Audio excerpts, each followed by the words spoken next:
are now tuning in to the Core Focus Podcast.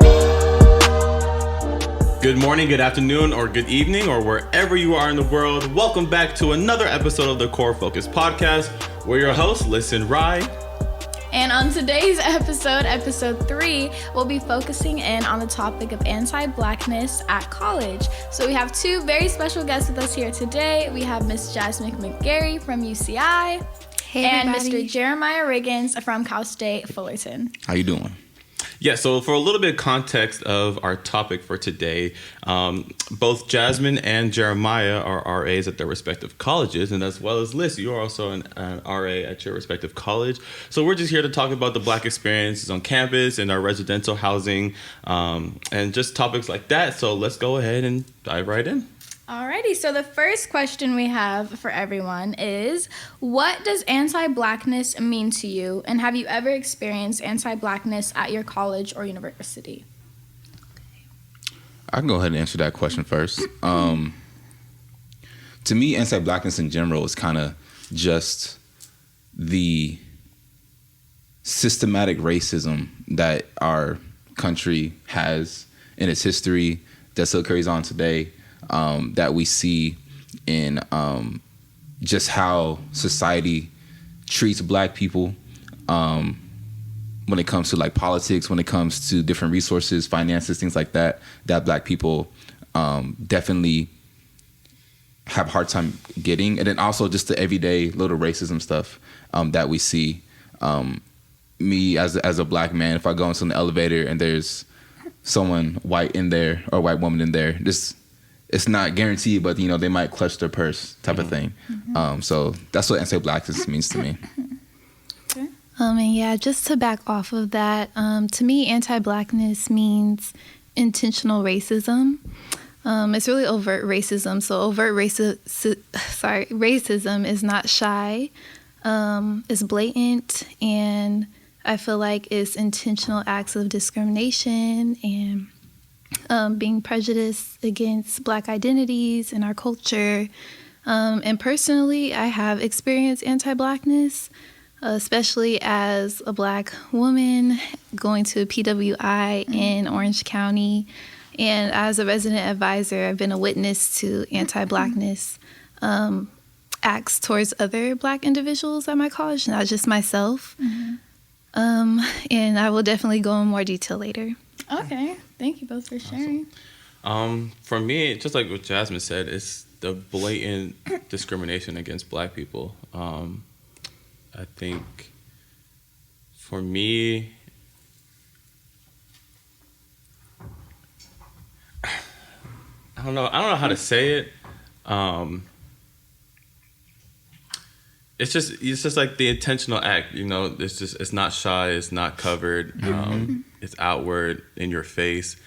That's what it means to me. I want to say necessarily in college I have experienced it, but in life I have definitely experienced it, which obviously we can go in more detail later. But yeah. I think I also have, for me, anti-Blackness, bouncing off of what you all said, is, I would say, overt and in your face, but I think a lot of times it's also very hidden. And I feel like Jeremiah was saying, there's like microaggressions, like clearly it's still being anti-Black and you're still kind of causing me to feel inferior, but like it's still clearly hidden in a sense, like you're not going to be as open about it. And I think the same as you, I don't think I really experienced anti-Blackness very much at my college. I think it's pretty open in that sense and understanding, but I think there is little things like maybe a lack of certain resources or like there's not as many Black professors there. And in my eyes, like that's still a form of, anti-Blackness because it's like, especially when it comes to those AFAM classes, at least at my school, like there's a lot of people, of course, that are maybe not Black in those classes. And I appreciate it, but sometimes I just feel like not everyone's voices can be heard in certain spaces. And I feel like that's a form of anti-Blackness. So let's just dive into what you guys do as RAs and how else you guys are involved on campus to aim to support Black students. Okay, I can take this one. So yes, I am a current third-year resident advisor at UC Irvine. And so my job is really to serve as a mentor to the majority of freshman students at my college. I oversee 68 residents. And if you guys are watching, hey guys. I do have very few Black residents, though. I have about 3. Oh, wow. And aside from that, you know, my job is really just to mentor them, to be there to advise and be there as their support system, because many of them do not have a support system. They're away from home, out of state. So that's where I kind of step in and just provide any type of support that they need emotionally or, you know, with academics. And also as a resident advisor, you guys are familiar with like duty. Yeah. And so a lot of times we are the first responders in some situations that happen after hours when like the housing office is closed. So personally, I have done a lot of responding to anti-Black incidences at my college, and have really just tried to advocate that it is handled properly by the university. I have worked really closely with my supervisors to have just meetings amongst freshman students about what does anti-Blackness mean, how do you become pro-Black, what does pro-Blackness mean, what is allyship, and then holding events to have a space where we can foster just inclusive spaces for Black students to feel comfortable and safe and feel themselves. So that's what I've been involved in this year. That's awesome. Wow, yeah. That's awesome. How about you, Jeremiah? Yeah, so at Cal State Fullerton, I am the resident advisor for our Ujima floor, which is actually the first year that we have it. It's our kind of Black Afrocentric cultured type of floor. Right. And it actually came about because of a racial incident that occurred on our campus back in 2019 when I was a freshman. So basically there was this fraternity that had put out a flyer in the watermark. The N-word was in the watermark on the flyer, which they had released to the public. I remember that. So with that happening and it being just so blatantly like just being able so visible and everyone like, you know, could see it. Our BSU at that time was fed up, had enough. I had not, since I was a freshman, I didn't know of any prior racial incidents that had occurred. But I had the feeling that things had been happening in the past. So they held a very professional, very attentive town hall in our student union. Had to have been at least 1,000 people there. Our university president was there. Our ASI president was there. Representatives from that fraternity was there. I think the media was there as well, and it had to been like the best organized protest I had ever seen. Just how professional they were, how articulate they were in what they were saying, describing it, and at the end they had a list of call to action items, and one of those items was to have a floor here at Cal State Fullerton in housing, where Black students can be safe, where they can go and identify with residents that have the same identities as them. And so, yeah, that's how the Ujima floor was created. Ujima, I should have said this first. Ujima is a Kwanzaa principle that stands for collective work and responsibility. So, yeah, I am the first RA of the Ujima floor. That's awesome. Wow, that's awesome. That is awesome. Congratulations, Kudos too. to that. That's like a great title to hold. How about you, Liz? I'm trying to think. At my school, there's only like Black student. Well, not only, but there's Black Student Union. I think that's what I guess I personally am most involved in. I'm mainly more involved with the Office of Black Student Services. That's what I work for at school. And we basically help put on like different events for Black students, obviously. Last year or last semester, we opened up a new Black space for all of the students, actually, and it's called the Mbongi Spot. So it was really like just a little space where all Black students can go do their homework or whatever, have different events.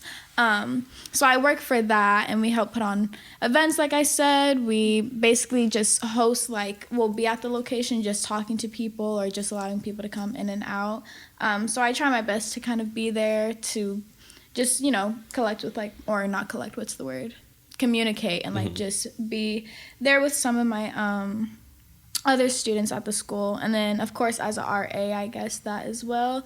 At my like space, there was also only like 2 or 3 Black students, so it was unfortunate, but I was glad that like at least there was someone you can identify with.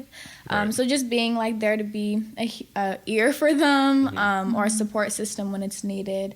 So I think that's like my main involvement, and I'm still trying to get more involved with like BSU and stuff. Nice. Before we switch. Oh, my involvement? Yeah. Oh, my bad. My involvement, I am involved... Gosh. I've been doing a lot of outside work on campus, or off of campus, so I'm not really too involved with campus. I'm involved with MSI. It's not necessarily for specifically Black students. Jeremiah is in that program with me as well. But I'll say that would be the closest I am to supporting Black. You want to explain what MSI is? MSI, you're right. All right, let me go ahead and do that. MSI is a program for underrepresented men of color who go to the university. Black students?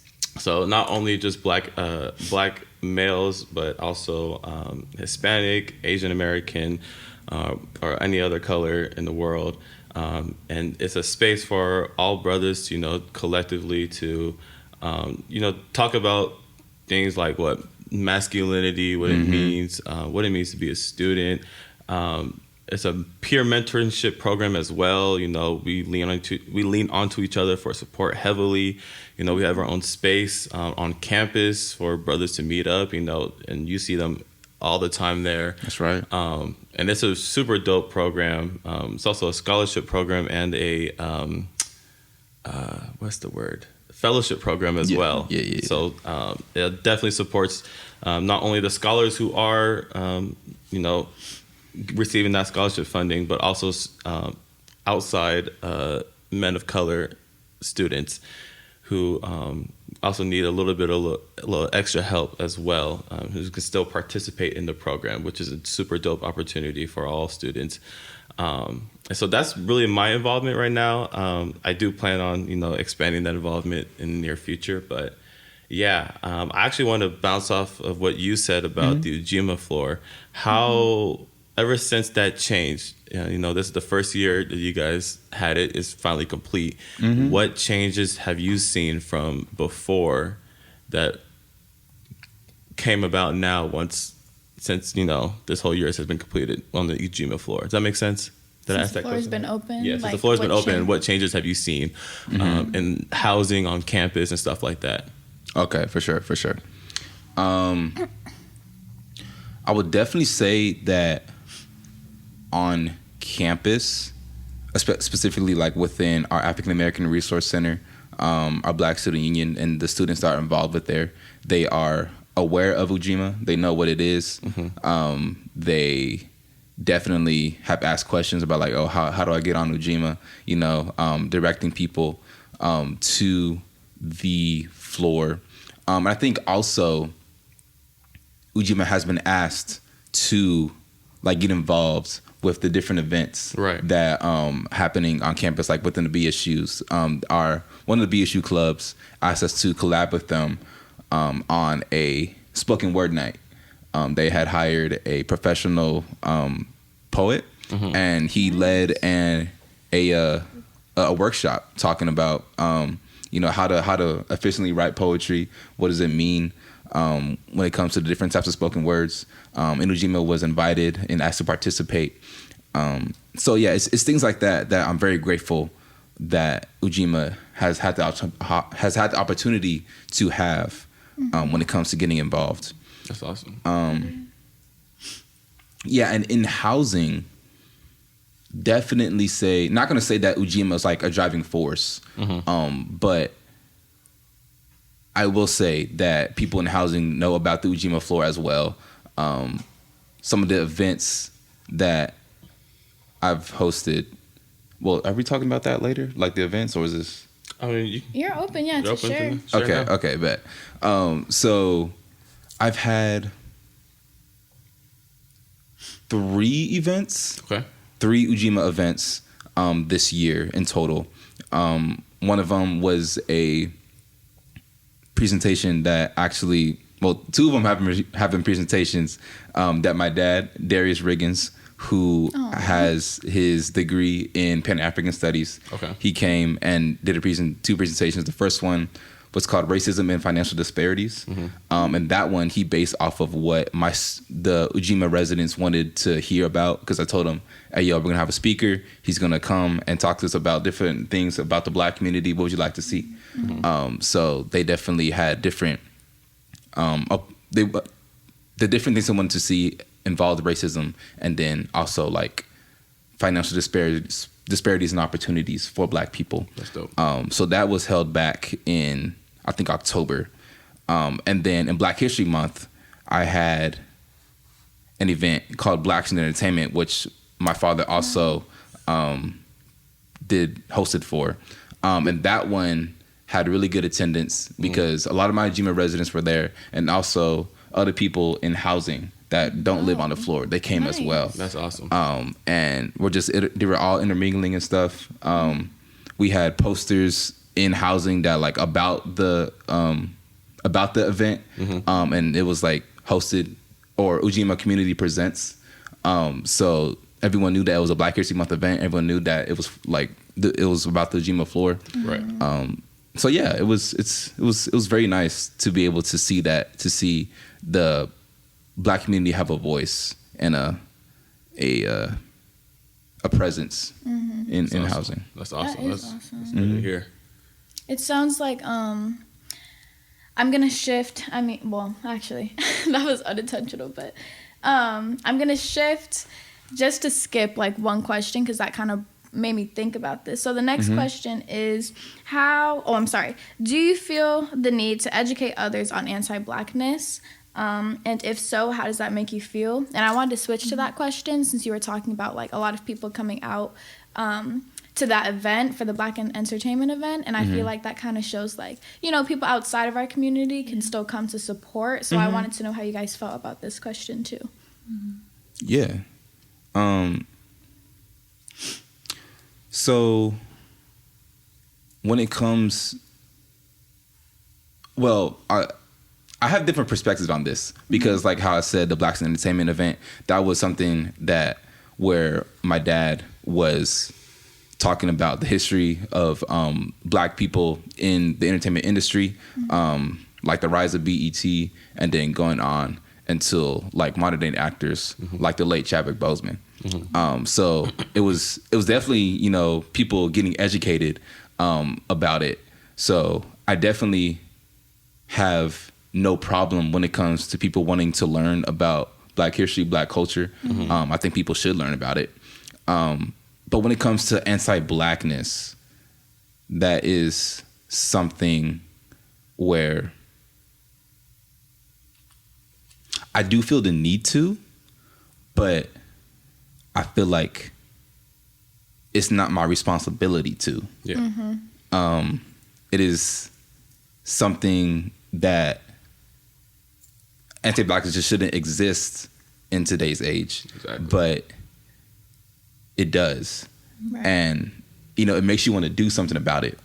But a lot of the times you're not always in a position to do so and it be effective. Right. I think that also when it comes to someone being educated, they kind of have to be willing to have an open mind and say, oh, maybe, you know, I am thinking the wrong way. You know, maybe, you know, or something like extreme has to happen, like the death of George Floyd, for someone to be like, oh snap, yo, this is real. Yeah. You know, maybe I should, you know, try to like learn about this and know, you know, maybe and you know, wake up. But I feel like because of that, it's difficult to educate others. But I do think that, and I'll get into this one for one of the other questions. I do think that the university should definitely have a role in doing so. And yeah, I'll get into that later. But yeah. Okay. Thank you. Can you say the question one more time? Yes. Sorry. No, you're good. Do you feel the need to educate others on anti-Blackness? And if so, how does that make you feel? Okay. So my answer is yes. I personally feel the need. I had a series of anti-Black incidents happen in housing that affected me personally. And I saw that the university wasn't handling it properly. And so, you know, it took a lot to push for the Honoring Black Identities event that my housing community had in February for Black History Month. But before we held the event, I emphasized that we needed to teach residents about how to honor our identity and what anti-Blackness is and how to be pro-Black before they can attend this event and enjoy our culture, because it's too often where you do see people who are anti-Black, but yet they are appropriating our culture, listening to our music and wearing our hairstyles and things like that, and just not being respectful of the culture.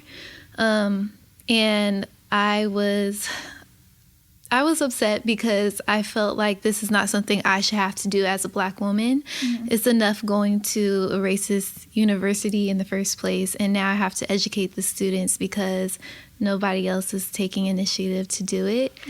And I do think I hold a different level of impact when it comes to educating others, because my residents see me as a mentor, a role model, and so they listen more than they would a professor, someone who doesn't really have a personal relationship with them. So it makes me feel more compelled to teach them. Okay. Yeah. That makes sense. I actually appreciate that. Ryan, do you have anything?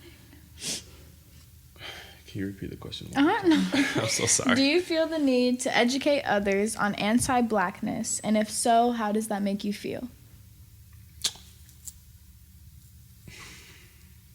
Okay, yeah.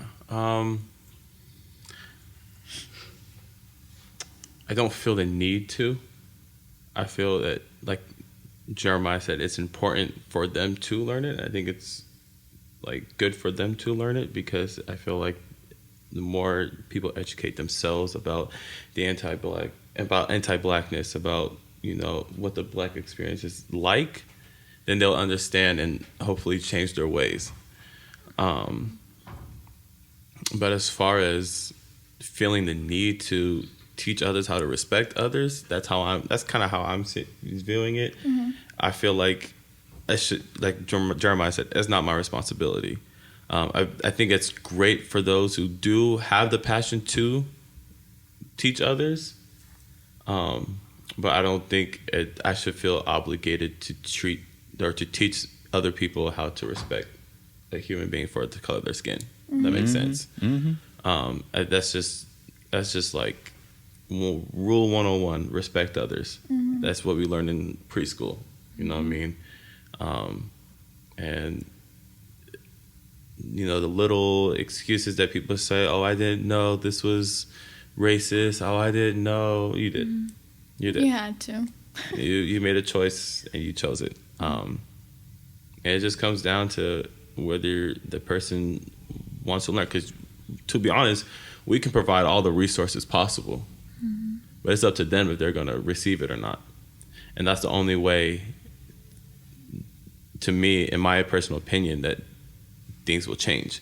I think it's still important to embrace the Black culture, to embrace you know, what we've been through, and embrace our, you know, our celebrations and all that good stuff. But I personally just want to live freely, live happy as a young black man. Obviously, there will be things that I have to face because of the color of my skin, but I try not to let it affect me so much to the point where I feel obligated to have to teach others. If that makes sense. It does, yeah. I think I resonate with that too. I personally always feel like it's not really our responsibility to have to educate other people about what is right or wrong. I will say I'm always open to like sharing my experiences. Like if someone wants to know about like, okay, how does me saying this inflict harm, or how is this anti-black, then okay, I can share, well, this experience makes me feel this way. But at the same time, I don't feel like it's necessary for me to like sit down with someone and be like, make sure you don't say this or do this because this is anti-black. Because I feel like if people have to be told that something is racist, like for them not to do it, then that kind of speaks for their own actions, because you shouldn't have to question whether or not your behaviors, your actions, or your words are going to be racist in the first place.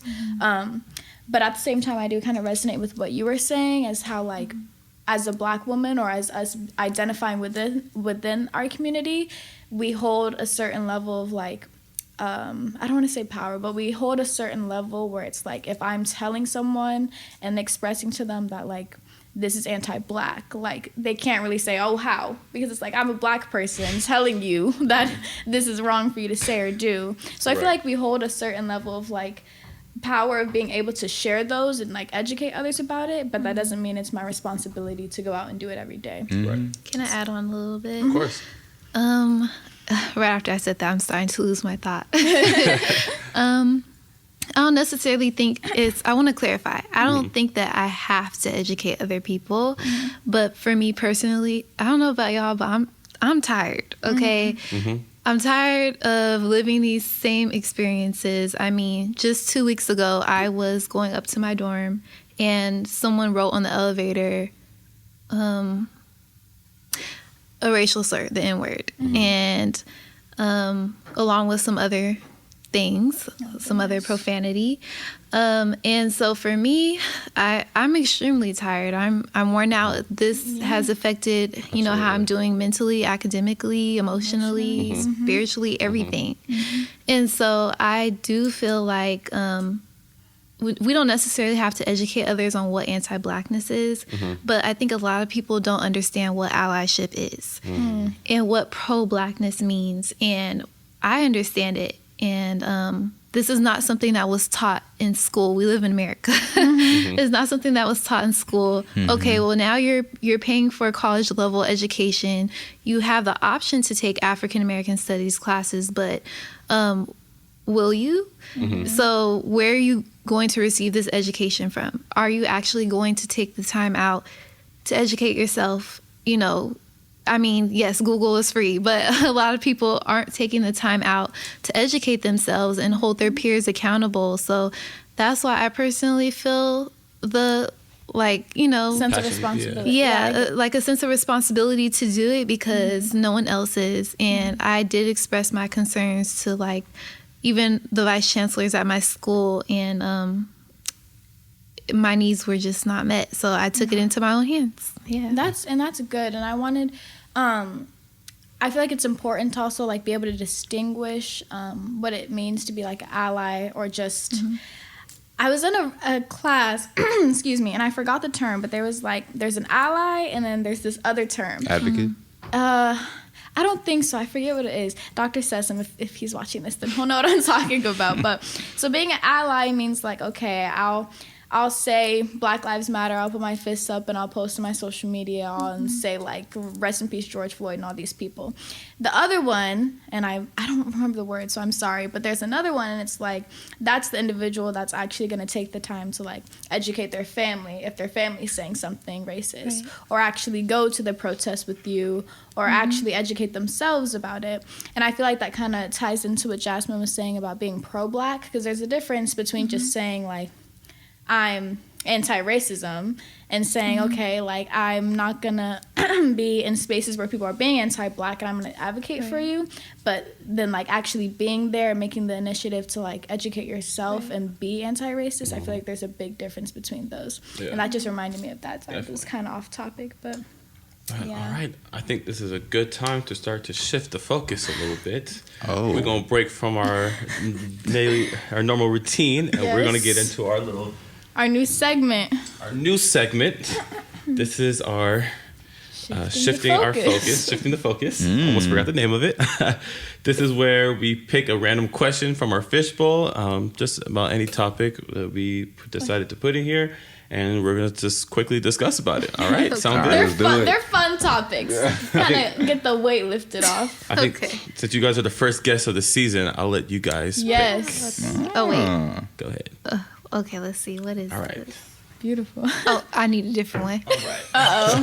You can read it out loud. And No, it's okay. That one was about cooking and I still need to learn, okay? Yeah, we got two who don't know. Ooh, okay. 3. Mine is... He said 3. I don't feel alone. Now you... Hey, I'm the only one. Okay.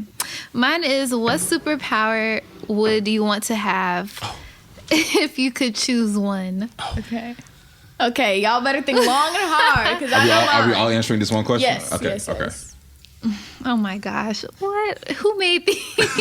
Google. What a superpower that I can have. You know, at first I was thinking to read people's minds, but actually never mind. I would be so hurt with some people. I think I'm okay on that one.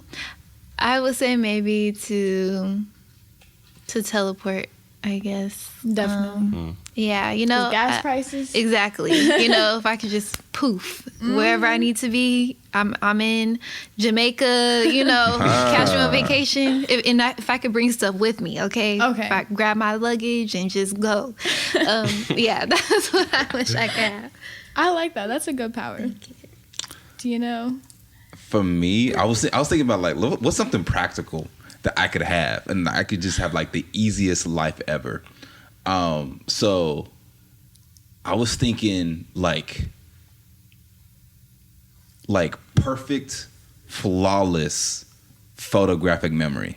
Oh my gosh, yes. That was Because if you could remember A's. everything, I'd be Can I say that? I'd be straight A's. successful with I'll be in med school right now. You could win any game show. Like I don't have to work. You could be I would just be on a game show for a living, and I would be living my best life. So yeah, I think That's a good one. I'm gonna go with that. I never thought of that. Dang. That's a good one. We may have to steal. Okay, I was going to say mine would be to choose when I want to be invisible. Because a lot of people say to be invisible, but I don't want to be invisible all the time. So I want to be able to choose. I think that's implied. With the power like of there's invisibility. I feel like some people just want to always be She's invisible. like, oh, dang, I'm invisible again. Like, I would want to choose because there's so many things I could do with that. Like, okay, I'm not going to say them. But there's just a lot of things I could do with that. Like, I would pass so many tests. Like, I would just disappear, look at someone's, go back to my seat. Like, No one's gonna notice you. no one would know. Oh. See, I didn't think that. Professors, y'all heard her. I don't know. I think that's a practical superpower to have. What about you, Ryan? Man, I'm mad at you, Jeremiah. 'Cause that was a smart one. good one. Because mine sounds so basic, but I want to fly.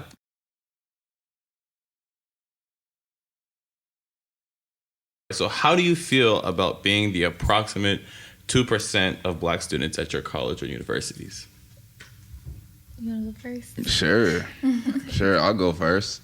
Yeah, in Orange County. I think Cal State Fullerton is predominantly Hispanic, like Yeah. Latinx, yeah, and then it'd probably go white, then Asian. then Wow. the rest, and Then Black. yeah. We like the bottom. we definitely towards the bottom. Mhm. And I was gonna say at first, like my freshman year, you know, I definitely was like, yo, this isn't not necessarily it's not what I signed up for, but it's like I was hoping to have a better experience when it came to how the Black community was at my college. but unless you go into like an HBCU or you're like somewhere in the South, it's probably not going to be the best because of where we're at. You know, even in elementary school, middle school, high school, my schools are probably 2% black as well. So it's, even though I wish it was larger, I guess I'm used to it. But it definitely has more of effect because this podcast, Anti-Blackness in college, you know, as we get older, as we move through school, there's just those incidents, they happen more often. They are more serious. So I definitely I wish the percentage was larger. But you know, I make do with you know what we have. I feel like the Black community at Cal State Fullerton is somewhat, you know, kind of tight knit. Right. We have our African American Resource Center, which we call the ARC, which I hang out in every so often. It's not rare that if I see a black person on campus, I know who they are. Right. Which is a good and a bad thing. You know, it's good because you know we homies, but it's bad because it's like, dang, that's not very many. Yeah. So yeah, I guess I'm okay with it. You know, I don't necessarily like it, but you know, just gotta work with what you got. Yeah. How about you, Jasmine?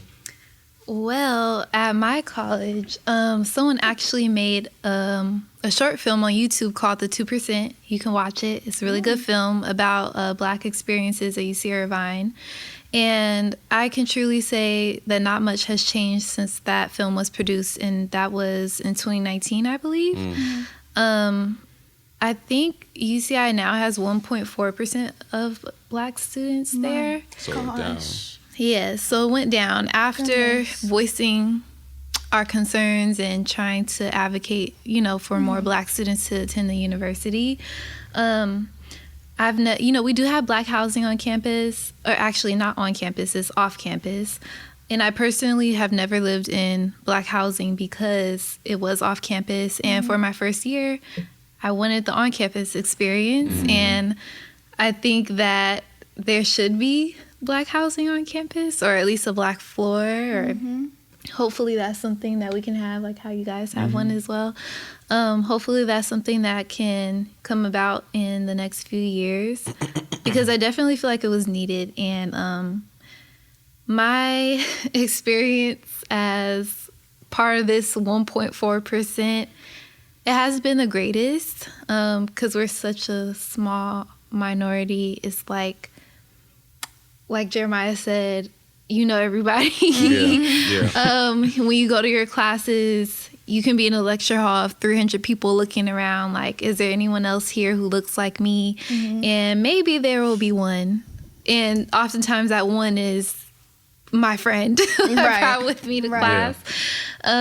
So, yeah, and I've personally, just the incidences that have happened, just feeling like it wasn't addressed properly. Other students didn't really have as much concern as I did because it didn't affect them in the same ways. And I would like to dive deeper into the incidences later. If we have enough time, please let me know. But because a lot of them involve the N-word and racial slurs and just hatred towards black people. And so it didn't really impact others the same. And that's why I feel like I never really received the justice that should have been served. I mean, at the end of the day, I can't go home and take off my skin color and not be black anymore. Like, this is stuck, you know? All the experiences that come with it are stuck. So to say that my experience just hasn't been the best, I want to be very transparent and truthful. No, thank you. Yeah, it hasn't, and I don't want to lie and say that it has. I am ready to go. And maybe for grad school, I'm really considering going to an HBCU instead because I long for that experience. Yeah. Thank you so much for sharing. Yeah, definitely. unfortunately, we're running a little bit behind now, so we're going to have to start wrapping up. But I think we had a really good discussion, and I don't know if the viewers would love it, but I personally would love if we had a part 2. Definitely. So if we have, if you guys would like to be on the podcast again, definitely let us know so we can continue our discussion. But as we wrap up, does anyone have anything else they want to share to our viewers? I would like to say just thank you, Ryan and Alyssa, for having this space for us. It's not often where we do get the spaces to talk about these things. And yeah, I'm just very grateful to be here. So thank you. Absolutely. Thank you for being here. Yeah, just reiterating what Jasmine was saying. This definitely a real cool opportunity. I would definitely love to have a part 2. Definitely. And I just want to encourage everyone, you all and all of you, just to stay encouraged while we're going through anything you're going through. Being a black person in America is not easy. Being a black person in the world is not easy. But just make sure that you find that that group of people that you can resonate with, and keep trusting in God. Amen. Absolutely. Amen. Do you have anything you'd like to say? Yes, just we thank you guys for being here. Thank you. We definitely appreciate it. We love having you guys as our first guest. Yes. We're so glad to start this season off again with you guys here. And to the audience, if you guys know anyone who is a college student or a high school student or whatever, and you would like to share your experiences, please feel free to reach out to us at corefocus@corchurch.org.